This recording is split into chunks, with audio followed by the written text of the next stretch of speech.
సామెతలు 15వ అధ్యాయం 12 వరకు అయిపోయింది. 13వ వచనం నుంచి ధ్యానించుకోవాలి. సంతోష హృదయము ముఖమునకు తేటనిచ్చును. సంతోష హృదయము ముఖమునకు తేటనిచ్చును. ముఖమునకు తేటనిచ్చును. మనోదుఃఖము వలన ఆత్మ నలిగిపోవును. అంటే ఇక ఏంటంట, సంతోష హృదయము. హృదయం సంతోషం ఉండేది ఎప్పుడు? హృదయం ఎప్పుడు సంతోషం ఉండదంట. సంతోష హృదయం అంటే ఏంటి? హ్యాపీనెస్. అవునా? ఆ హృదయంలో వాక్యం సమృద్ధిగా ఉన్నప్పుడు ఆ హృదయం ఎలా ఉండదంట? సంతోషంగా ఉండిద్ది. అప్పుడు ఏమైందంట? సంతోష హృదయం ముఖానికి తేటనిచ్చును అని అంటాడు. అంటే మోషే ఆ 10 ఆజ్ఞల కోసం కొండ మీదకి వెళ్ళి వచ్చేటప్పుడు ఉపవాసం ఉన్నాడా లేదా? ఉపవాసం ఉండి శారీరకంగా ఏమి భుజించలేదు, కానీ దేవుని వాక్కు సమృద్ధిగా భుజించాడు. కాబట్టి కిందకు వచ్చేసరికి ఆయన ముఖం ఎలా ఉందంట? ప్రకాశిస్తా ఉందన్నమాట. ఎక్కడి నుంచి వచ్చింది ఆ ప్రకాశం? తన హృదయంలో సమృద్ధిగా దేవుని మాట ఉండటం వలన తన ముఖం ఏమవుతుందంట? ప్రకాశిస్తా ఉంది అని అంటాడు. అందుకనే సంతోష హృదయం ఏం చేసిద్దంట? ముఖానికి తేటనిచ్చిద్ది అనమాట. కాబట్టి మన హృదయంలో సమృద్ధిగా ఎల్లప్పుడు ఏముండాలంట? వాక్యాన్ని కలిగి ఉండాలన్నమాట. అలా కాకుండా ఒకవేళ హృదయంలో వాక్యం లేకపోతే మనోదుఃఖము, అవునా, అదేం చేసిందంట? ఆత్మని నలిపివేసింది అనమాట. ఏంటో చిక్కిపోయేవేంటి అని అంటారు. చిక్కిపోయేవేంటారు, లాగేసేవేంటి, అసలు మనిషివి తినట్లేదా అని అంటారు. అవునా? అలాగా మనిషి నలిగిపోతాడు అనమాట. శారీరకంగా కానీ సరిగ్గా ఆహారం తీసుకోకపోతే మనిషి ఏమవుతాడు? నలిగిపోతాడు. అదే ఆత్మకు సరైన ఆహారం లేకపోతే ఆత్మ ఏమైందంట? నలిగిపోయింది అనమాట. అర్థమైందండి? మనోదుఃఖము, హృదయంలో వాక్యం సమృద్ధిగా లేకపోవటం వలన అదేమైందంట? ఆత్మని నలిపివేసేదిగా ఉండిద్ది. ఆత్మ చక్కగా ఆరోగ్యంగా ఉంది అని ఎట్లాగా నలిగిపోయి ఉంటామా? కాదు, చక్కగా తేటగా ఉండాలి. కాబట్టి ఏం చేయాలంటే హృదయంలో సమృద్ధిగా వాక్యం కలిగి ఉండాలి. హృదయంలో వాక్యం లేకపోతే బయట శారీరకంగా కావాల్సిన చక్కటి ఫ్రూట్స్ తింటున్నాం అనుకోండి, శరీరం మాత్రం ఇదిగా ఉండిద్ది, కానీ ఆత్మ ఏమైపోయింది? నలిగిపోయింది అనమాట. కాబట్టి ఈ వచనం ద్వారా మనం ఏం నేర్చుకోవాలి? సమృద్ధిగా మన హృదయంలో ఎల్లప్పుడూ వాక్యం ఉండాలన్నమాట. ఆనందకరమైన హృదయం కలిగి మనం ఉండాలి. అది మన ముఖానికి ఏం చేసిందంట? తేటనిచ్చి. ఆత్మీయులు ఎప్పుడైతే దేవుని చిత్తాన్ని నెరవేరుస్తారో వాళ్ళు ఎంతో ఆనందంగా ఉంటారు అన్నమాట. కొంతమంది చూడండి, ఆత్మీయ నిజమైన విశ్వాసులుగా ఉండే వాళ్ళకి లోక సంబంధంగా ఎంతో మంచి ఆహారం తిన్నప్పటికీ ఆత్మీయంగా వాళ్ళు కానీ మంచిగా నడిపింపబడలేదు అనుకోండి, వాళ్ళు ఏదో దిగులుగా ఏదో పోగొట్టుకున్నట్టుగా ఉంటారు. ఆనందం లేకుండా ఉన్నట్టుగా ఉంటారు. ఏం సిస్టర్ డల్లుకున్నారు, ఏం బ్రదర్ డల్లుకున్నారు, ఏం కర్రీ అని అంటే చికెన్ కర్రీ అంటారు. మరి చికెన్ కర్రీ అయ్యింది ఏంటి డల్లుకున్నారు? అవునా? అంటే శరీరానికి కావాల్సిన ఆహారం విషయంలో ప్రాబ్లం లేదు, కానీ ఆత్మకి అంటే స్పిరిచువల్ గా దేవుని పరిచయం కొరకు వాడబడాలనే ఆశ. అలా వాడబడుతూ ఉంటే కొంతమంది చక్కగా టిఫిన్ చేసినా సరే సంతోషంగా ఉంటారు. అవునా కదా? అందుకని చాలా మంది పాస్టర్ గారు వాళ్ళు పొద్దున టిఫిన్ చేసి మధ్యాహ్నం భోజనం చేయరు. ఎందుకని? ఆత్మీయ ఆనందం అన్నమాట. అక్కడే కడుపు నిండిపోయింది, సంతోషం, చక్కగా శారీరకంగా ఏముందలే తిందాం అన్నట్టుగా. అవునా కదా? ఆత్మీయంగా వాడబడతా ఉంటే ఆ సంతోషం ఉంది అన్నమాట. తర్వాత ఏమంటున్నారు? తీసేది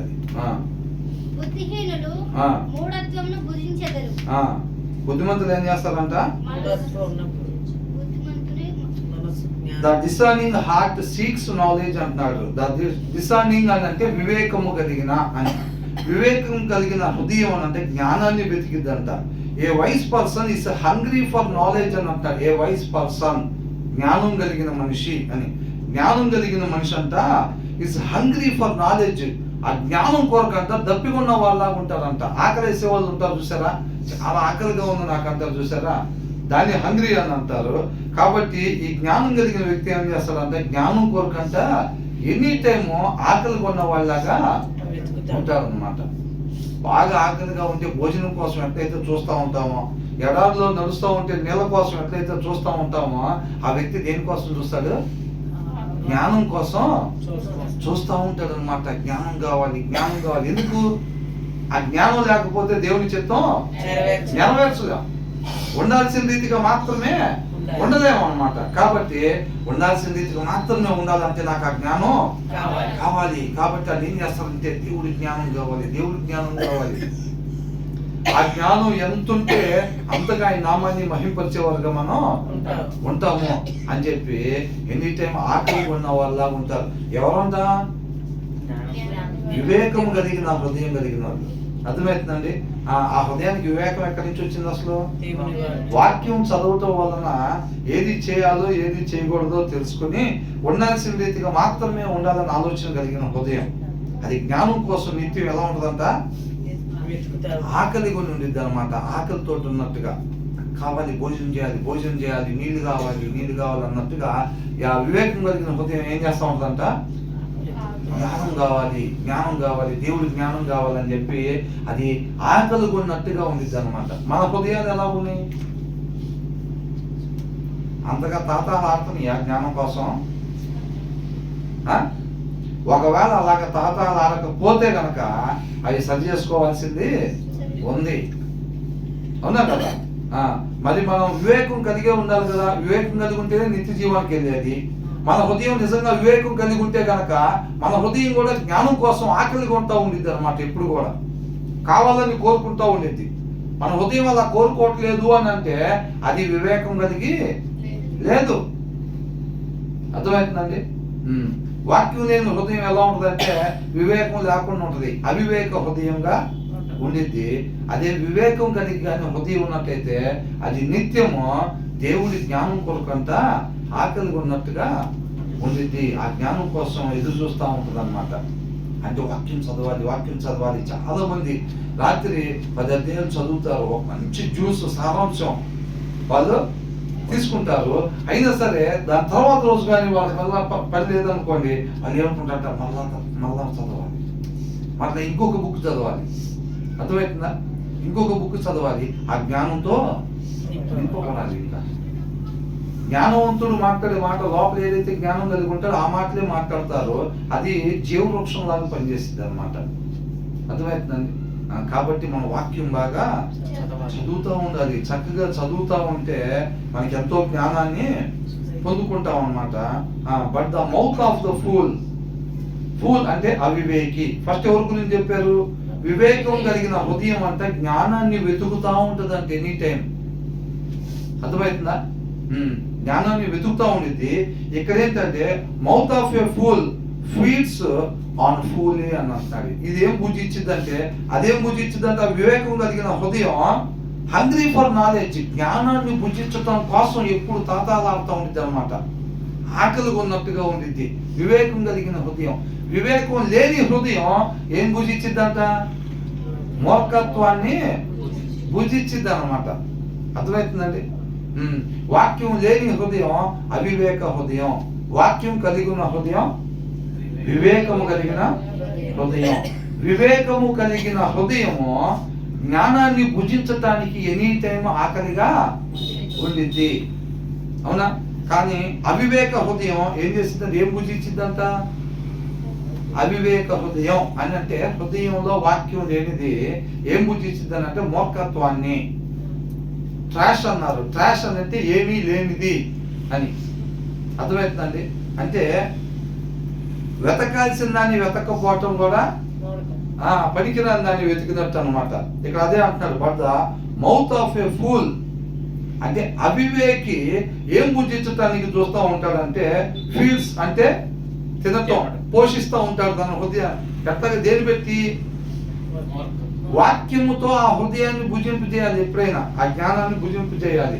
ఎప్పుడైతే వాక్యం లేదనుకోండి, ఆ అవివేక హృదయం ఏం చేసిద్దంటే వాక్యం కాకుండా మిగతాయి ఉంటాయి చూసారా, అది ఏదైనా సరే మూర్ఖత్వమే. అర్థమైందండి? వాక్యం కానిది వాళ్ళు ఏది భుజించినా అదేంటంట మూర్ఖత్వమే అది. కాబట్టి వాళ్ళు నోరు తీస్తే ఏమొచ్చింది, వాళ్ళు ఏది భుజించారో వాళ్ళ లోపల ఏది ఉందో వాళ్ళు నోరు తీసి మాట్లాడినప్పుడు అదే వచ్చింది వాళ్ళ దగ్గర నుంచి. కాబట్టి మూర్ఖుల దగ్గర నువ్వు ఉండబాక, వాళ్ళ దగ్గర నీకు జ్ఞానం ఏమి దొరకదు అని అంటున్నాడు. అవునా? ఎందుకని వాళ్ళు ఏం భుజించరా? భుజిస్తారు. వాళ్ళు భుజించాల్సింది కాకుండా వేరేది వాళ్ళు భుజిస్తా ఉంటారు. అవునా?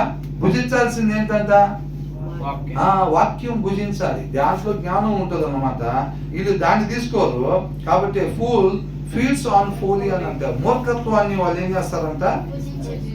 భోజనంగా వాళ్ళు స్వీకరిస్తూ ఉంటారు అనమాట. అది వచ్చిన ద్వారా మన హృదయాన్ని ఎలా ఉండాలి? దేన్ని భుజించడానికి మనం చూడాలి? వాక్యాన్ని భుజించడానికి చూడాలి. అందుకనే అంటున్నారు, ఒకటి లోకం మొత్తాన్ని కూడా సంపాదించుకొని క్రీస్తు లేకుండా ఉన్నట్లయితే ఏంటంట? ప్రయోజనం ఏం లేదు. అంతకన్నా తెలివి తక్కువ ఇంకెవరు లేరంట. అర్థమైందండి? చాలా మంది వాక్యం చదవరు, కాకపోతే శరీరానికి మాత్రం ఎన్ని జాగ్రత్తలు తీసుకుంటారో ఆత్మను మాత్రం గాలికి వదిలి పెడతారు. అవునా? ఆత్మ సంగతి పట్టించుకోరు. శరీరానికి మాత్రం అది తాగకూడదు, ఇదే తాగాలి, అది తినకూడదు, ఇదే తినాలి అని చెప్పి జాగ్రత్తలో తీసుకుంటా ఉంటారు. కానీ ఆత్మ సంగతి ఏంటి? శాశ్వతంగా ఉండేది అదేగా. అవునా కదా? ఒకవేళ ఈ శరీరం ఇప్పుడు మిషనరీలు అనేక మందిని ఆత్మను బలంగా ఉంచుకొని శారీరకంగా వాళ్ళు కృషించిపోయే వాళ్ళ ఉంటారు. అది అనేక దెబ్బలు తింటూ ఉంటారు. డేవిడ్ లివింగ్స్టన్ ఒక కంటి లోపలికి ముళ్ళు గుచ్చుకొని పోయింది. కుడి భుజం ఎడం భుజం అయితే ఒక సింహం కొరికేసింది పరిచయం చేసే టైంలో. అర్థమవుతుందండి? ఆయన ఇంటికి వెళ్తే వాళ్ళ భార్య గుర్తుపట్టలేదంట. అట్లాగా అయిపోతున్నారు వీళ్ళు సిటీ స్టడ్స్.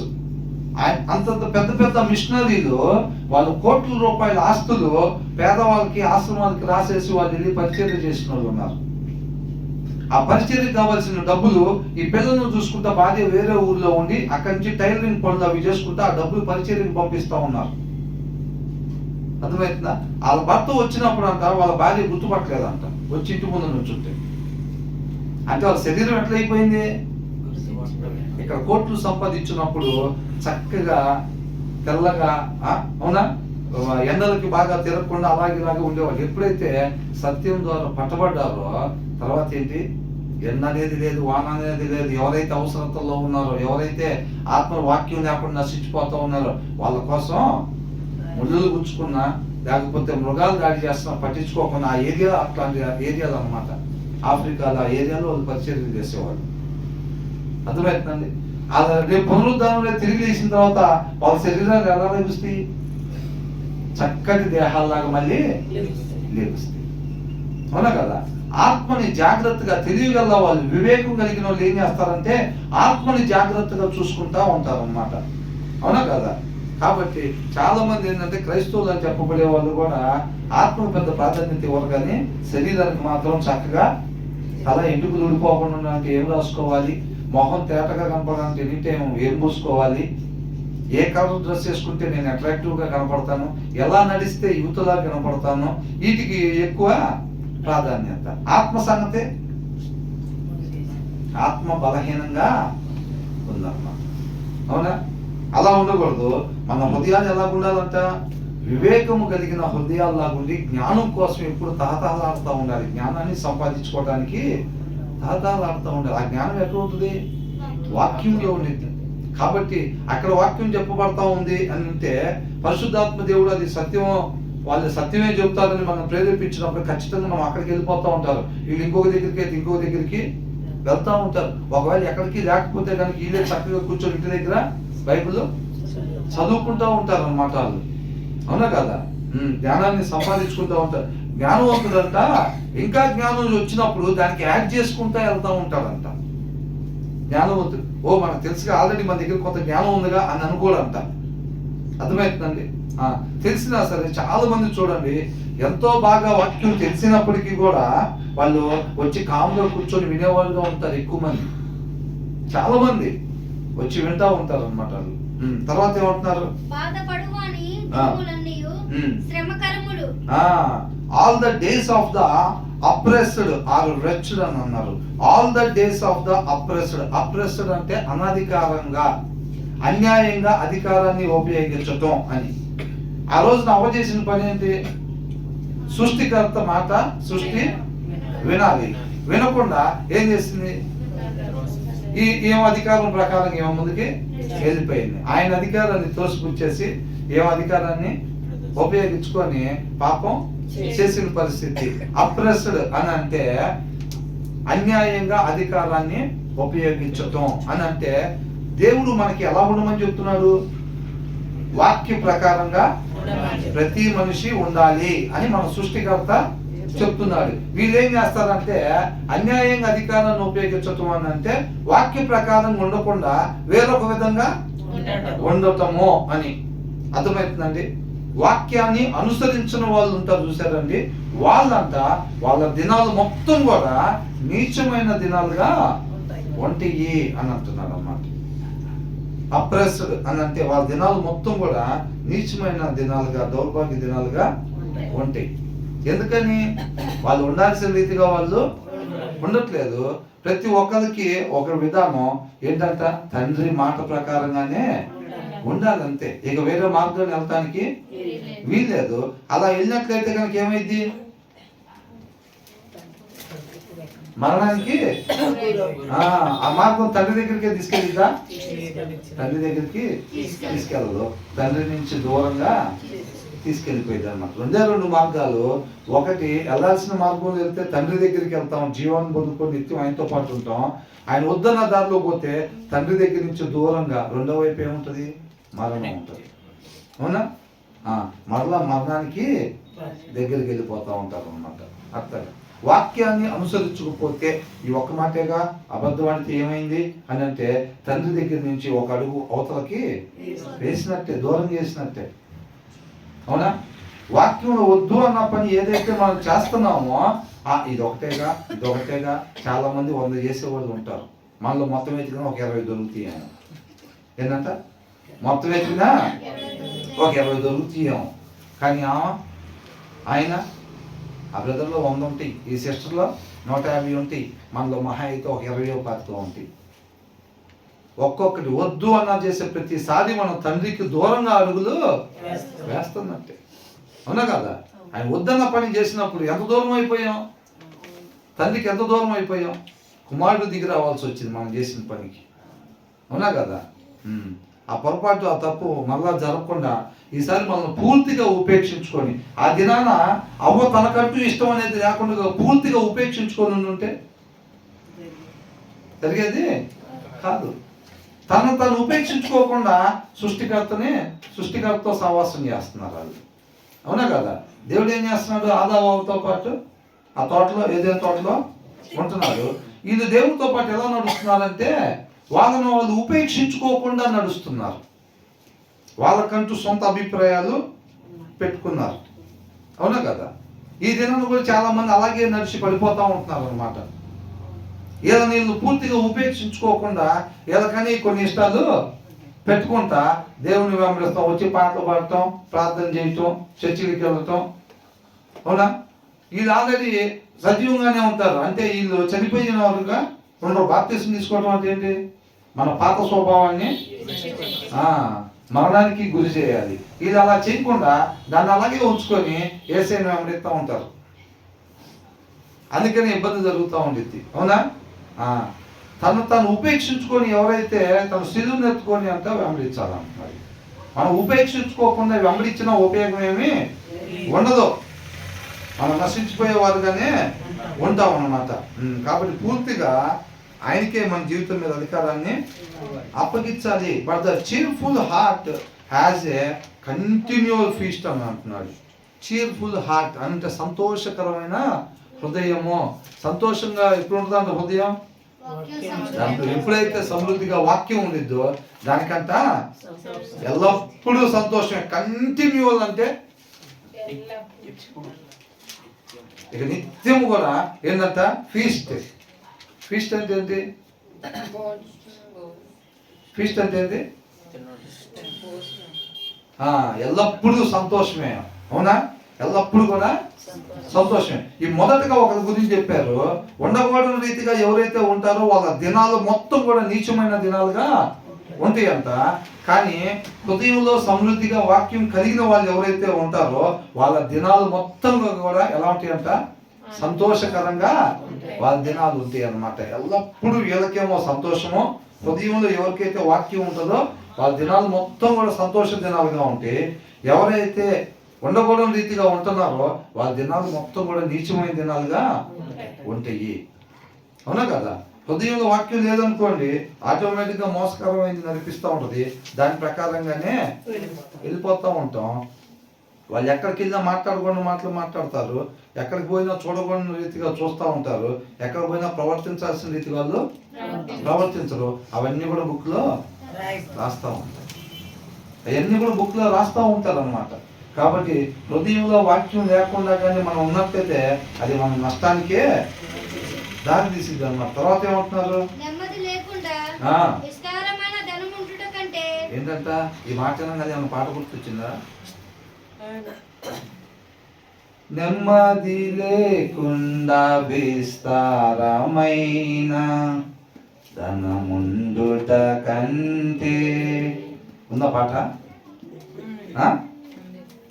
మాధుర్యమే నా ప్రభుతో జీవితం, ఆ పాటలో అది. అవునా? నెమ్మది లేకుండా అంట విస్తారమైన ధనం ఉండట కంటే దేవుని అందరి భయభక్తులతో ఉండుటే మేలు. ఎలా ఉండాలంట?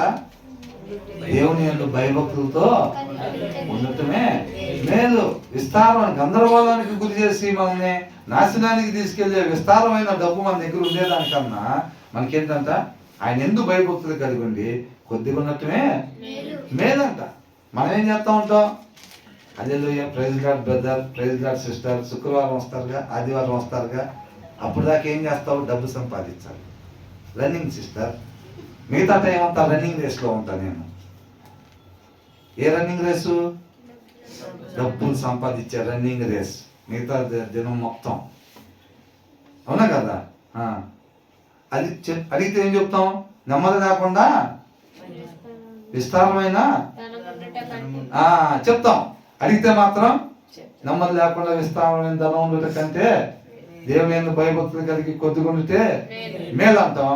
ప్రేర్ అయిపోగానే ఓకే బ్రదర్, ఇక మళ్ళీ స్టార్ట్. ఎవరో విసులుతున్నట్టుగా మళ్ళీ పరిగెత్తడం, డబ్బులు దాయటం, మళ్ళీ పరిగెత్తడం, డబ్బులు దాయటం, డబ్బులు దాయటం. ఎవరు దాన్ని వాళ్ళు పరిగెడతా ఉంటారు.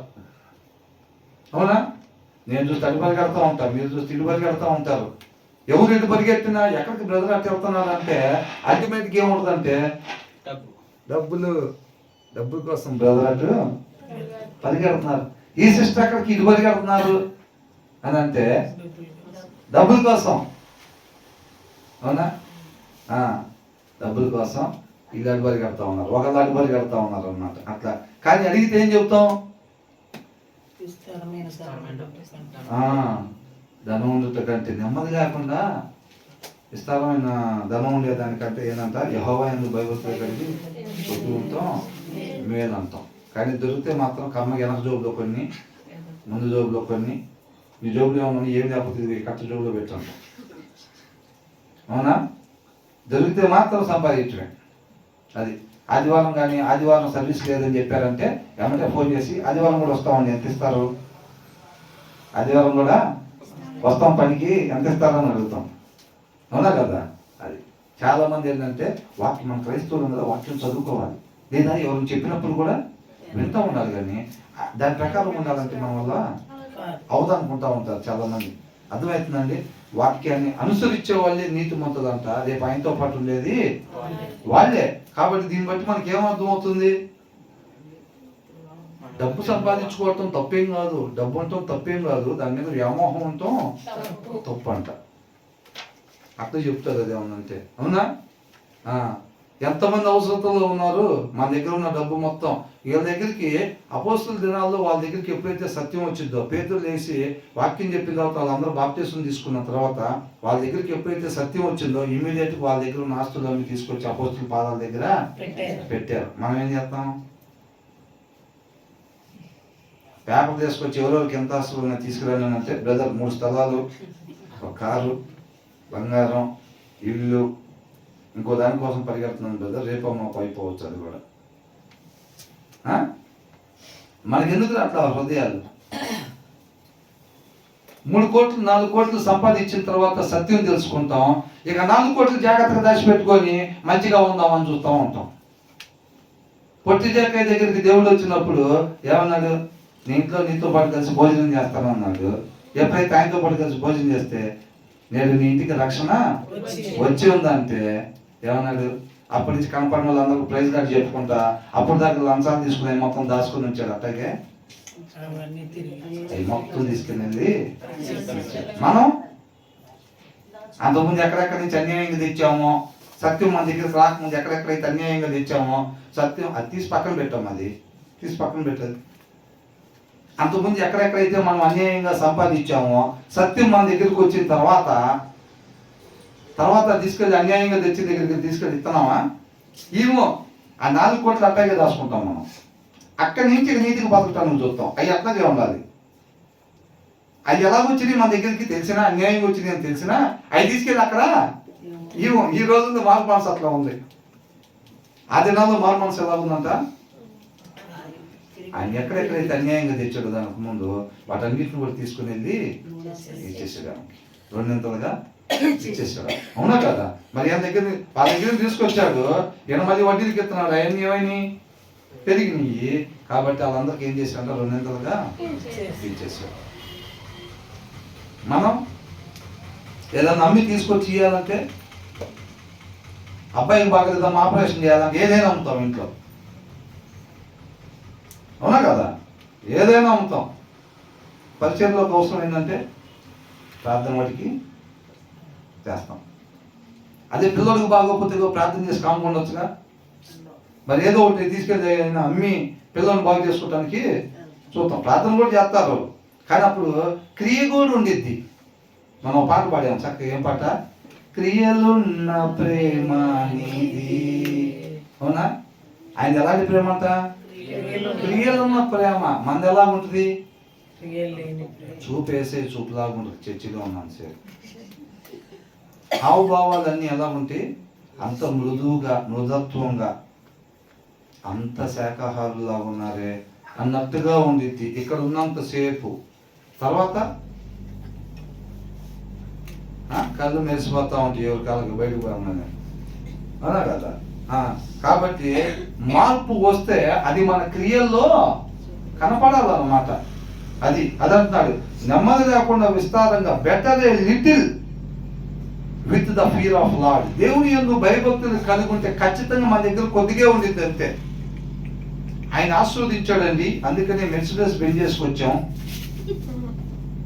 అంటే నీ కాడ మెర్సిడెస్ బెంజ్ ఉంటే సూది బెజ్జంలో ఒంటైనా దూదిద్దేవో కానీ నిత్య జీవంలో నువ్వు మాత్రం మనం చెప్పేది కాదు, దాంట్లో ఉంది.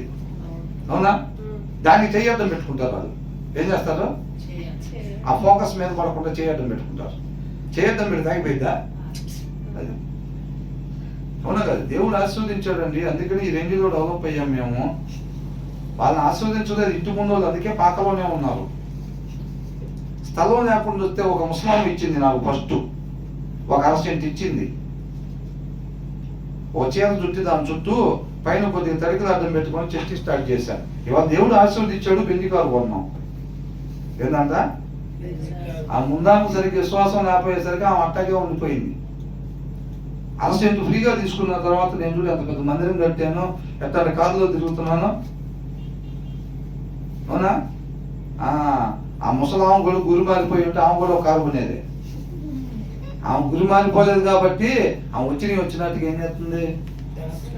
నెలకు ఒకసారి ఆదివారం ప్రార్థన పెట్టుకొని ఏం చేస్తుంది? ఓ 15 మంది నుంచి 20 మందికి భోజనాలు సిద్ధపాటు చేస్తా ఉన్నారు. అవునా కదా? సమయం ఉండగానే సద్వినియోగం 4 రాళ్ళు వెనకాల వేసుకోవాలి. ఇక్కడ ఉండే రాళ్ళు కాదు, 500 నోట్ల కట్టలు 100 నోట్ల కట్టలు అవి కాదు, నీతి మంతులు సంపాదించే సంపాదన. అవునా కదా? ఇతరుల కొరకంటే మన చేతులు కష్టపడాలి. అది కాబట్టి ఇక్కడ ఏమనంటున్నారంట, ఆయన ఎందుకు భయభక్తులు కలిగి ఉండి కొద్దిగుంటే అని అంటే కొద్దిగే ఉంటుంది. బైబిల్లో కొత్త నిబంధనలో మనం ఇంకా ముందుకెళ్తా ఉంటే ఏ పూటకు కావాల్సిన పూట ఆయన ఇస్తారని చెప్పి ఆయన వైపు మనం చూస్తా వెళ్ళిపోతా ఉండాలి. అవునా? మన దగ్గర స్టాకులు గీకులు ఉండవు. అంతే కరెక్ట్గా వాక్యానుసారంగా ఉంటే మాత్రం ఎప్పటికప్పుడే ఎంత జీతం ఉన్నా రాని కాక ఈ లోపల ఉన్న వాక్యం లోపన్నదు తీసుకెళ్ళి వాళ్ళకి వానిదే మనకు 4 నెలల జీతం అంత, మన జీతం ఒకటి, మన 4 నెలలకి ఎంత ఖర్చు అయిద్దో మనకు నెల జీతం అంత వచ్చింది అన్నట్టు వచ్చినా కానీ లోపల వాక్యం ఏం చెప్తా ఉంటుంది, ఉండటానికి వీలేదు. అది ఏ రోజు మన ఆ రోజే, ఏ నెల మన ఆ నెలనే తీసుకెళ్ళి వాళ్ళకి పని చెప్తా ఉన్నాను అంటారు. అవునా కదా? ఎమ్మటాలు ఏం చెప్తారు, ఒక ఆరాధన కాస్త 2 చేసి 2 కాస్త 3 చేసి టిఫిన్ తీసుకొచ్చి, అవునా అట్లా నడిచిపోతా ఉంది. కాబట్టి 8 సంవత్సరాలు పోయినా ఏంద్రా బాబు అని అంటే ఆయన ఎందుకు భయభక్తులు కలిగి కొద్దిగా ఉండటం మేలు. లేకపోతే ఏంటంటే better a little with the fear of the lord దాని గ్రేట్ వెల్త్.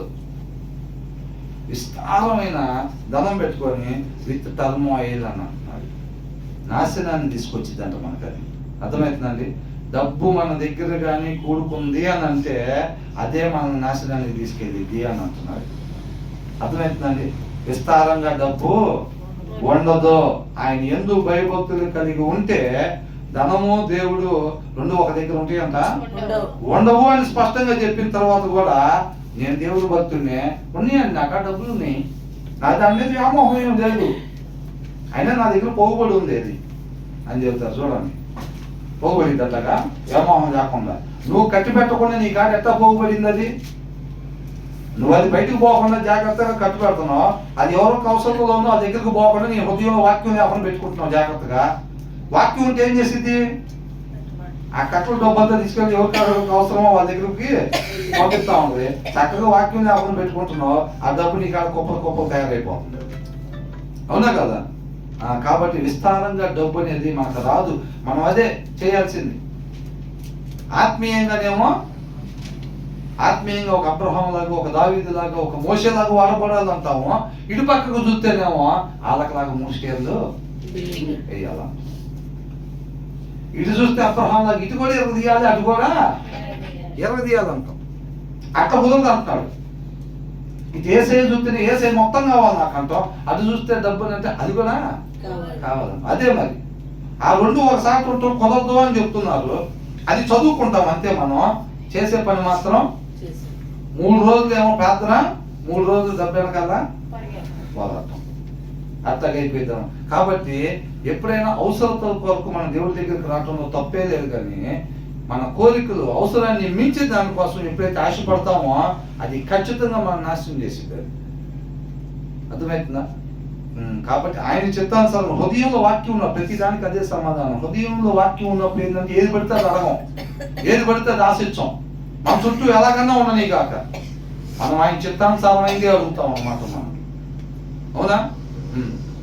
ఆయన చిత్తానుసారమైందే, ఆయన చిత్తానుసారమైందే. హృదయంలో వాక్యం ఉన్న వాళ్ళు ఏది పడితే అది అడగరు. వాళ్ళు ఆయన చిత్తానుసారమైంది మాత్రమే అడుగుతారు అన్నమాట. అవునా? తర్వాత ఏమంటున్నారు? పగవాని ఇంట క్రొవ్విన ఎద్దు మాంసము తినుట కంటే ప్రేమగల చోట ఆకుకూరల భోజనము తినుట మేలు. ఎంతమందికి విస్తారంగా డబ్బు కావాలని చాలా సంవత్సరాల నుంచి ట్రై చేసే వాళ్ళు ఎవరు ఉన్నారా? చేయండి.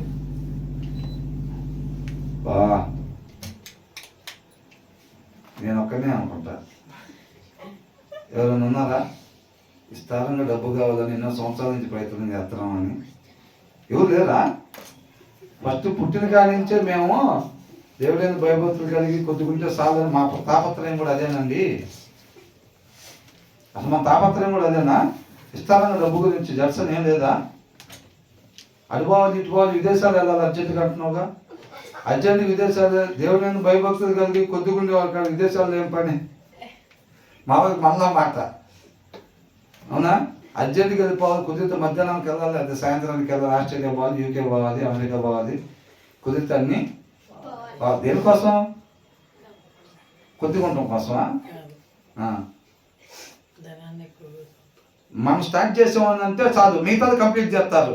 వదిలిపెడితే మాత్రం ఎగిరిపోవటానికి రెడీగా ఉంటారు. ఆయన కృపను బట్టి అయినా మీకు మంచిది కాదని పేపర్ తోక పట్టుకుని చూస్తాడు. ఇదో తునీకులు ఏం చేసేవాళ్ళని చిన్నప్పుడు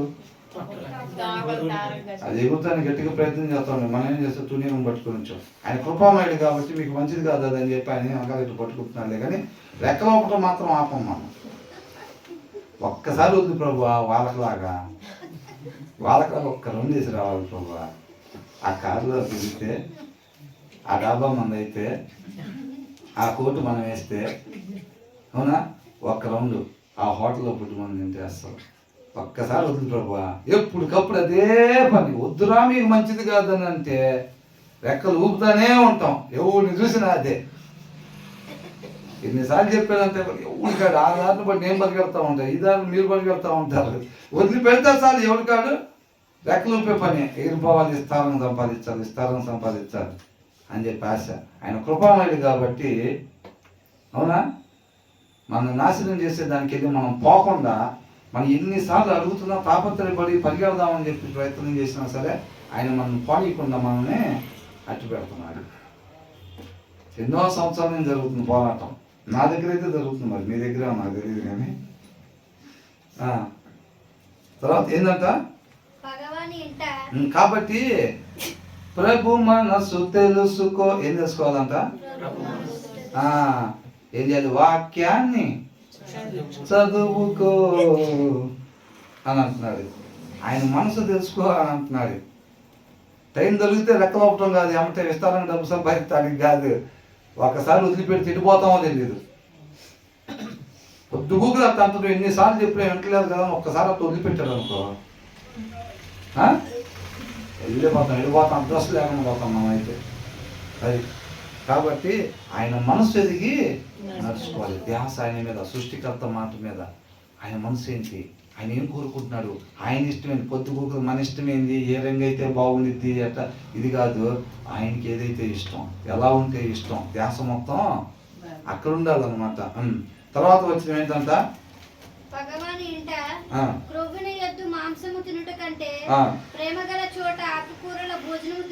better a small serving of vegetables. అవునా? ఎందుకని? వెజిటేబుల్స్ అంటే ఇష్టం అని కాదు, అక్కడ ఏముందంట, వెజిటేబుల్స్ కోసం కాదు ఇది. అది better a small serving of vegetables with love అని రాశారు. ఏంటంట? ప్రేమతోటి ఆకుకూరలు పెట్టిన సిస్టర్ ఇంటికి చక్కగా 2 దోశలు చట్నీ వేసి పెడతారు, ప్రేమతో ఇస్తారు, హాయిగా తినమంటారు. మనకి అది దేవుని ప్రేమ మన వాళ్ళలో మనకి కనపడిద్ది. కొంతమంది ఏం చేస్తారు తెలుసా, అబ్బాయి పుట్టినరోజు వచ్చిందంటే మొత్తాన్ని పిలుస్తారు వాళ్ళ హోదా చూపించుకోవటానికి. ఏంటంట, 15 రకాలు పెట్టాలి. మనం ఏందో తెలియాలి. భోజనం తింటానికి వచ్చిన వాళ్ళకి ఏంటంట, మనం ఏంటో తెలియాలి. ఈసారి చర్చికి పోయినప్పుడు మనకు ఇవ్వాల్సిన విలువ అక్కడ ఉన్న వాళ్ళందరూ ఇవ్వాలి. ఇది కూడా పెడతారు భోజనం. ఎట్ట పెడతారు? అట్ట కూడా భోజనం. Better a small serving of vegetables with love than a fattened calf. కొవ్వు పట్టిన దూడ దగ్గర మన విత్ హేట్రెడ్ అని అంటున్నాడు. అయిష్టంగా, ఇష్టం లేకుండా, దేవుని ప్రేమ వంటి ప్రేమ కాకుండా వేరొక ఉద్దేశంతో కానీ ఎవరన్నా అట్లా పెట్టినట్టు. కొంతమంది చూస్తే బ్రహ్మాండంగా భోజనాలు పెడతారు. కొంతమంది ఇళ్ళలో ప్రార్థన పెట్టుకున్నారు అనుకో, అది ఇంటి దగ్గర ప్రార్థన భోజనానికి వెళ్ళబుద్ది అవ్వదు. ఏంటో వాళ్ళు భోజనాన్ని పిలిచారు కదా, వెళ్తలేదు ఏంటి, వాళ్ళు వెజిటేరియనే ఏంటి పెట్టేది అని అంటే కాదు. 3 రకాల నాన్ వెజ్లు పెడతారు. కానీ వాళ్ళు ఎట్లా ఉంటారంట, దేవుడి ప్రేమతోటి కాదు వాళ్ళు పెట్టేది. వాళ్ళ గొప్పతనాన్ని చూపించుకోవటం.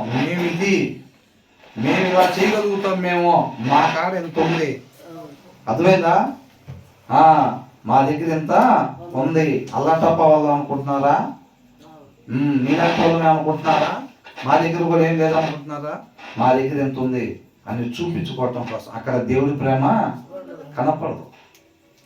కాబట్టి ఇదేం చేస్తారు, వాళ్ళ ఇంటి దగ్గర 3 రకాల నాన్ వెజ్లు పెట్టి పిలిచిన ఒక దగ్గర, రెండో దగ్గర ఏదన్నా టిఫిన్ చేద్దు రాక అని చెప్పి ఎవరన్నా పిలిచిన ఇక్కడికి ఎటుపోతుంది ఏంటంట, చక్కగా 2 దోశలు కొంచెం చట్నీ. ఇక్కడికి వెళ్తే ఆ దేవుడి ప్రేమ వాళ్ళ దగ్గర మనకు దొరికిద్దిలే, కానీ 3 రకాల నాన్ వెజ్ చేసినా సరే అక్కడ ప్రేమ కనపడదు. అందుకనే కొంతమంది దగ్గర భోజనాన్ని పిలిచినా లేకపోతే కొంత సమయం గడపడానికి పిలిచినా కానీ జనాలు రారు. ఆ ప్రేమ మన వల్లే మనం పొరుగు వారిని ప్రేమించలేకపోతే ఎవరు కూడా రారు అనమాట. అర్థమవుతుందా? అలాగే ఎప్పుడు కూడా ఉండకూడదు, ఎప్పుడు కూడా అలాగా ఉండకూడదు. కాబట్టి మన వల్లే మనం పొరుగు వారిని ప్రేమించే వాళ్ళుగా ఉండాలి మనం. అర్థమవుతుందండి? ఇవాళ ఇంతవరకు ఆపుదాం, మిగతాది తర్వాత ధ్యానించుకుందాం. ఎన్నో వచ్చిన వరకు అయింది, 17 వచ్చిన వరకు అయింది. మిగతాది తర్వాత ధ్యానించుకుందాం. దేవునికి మహిమ కలుగును గాక.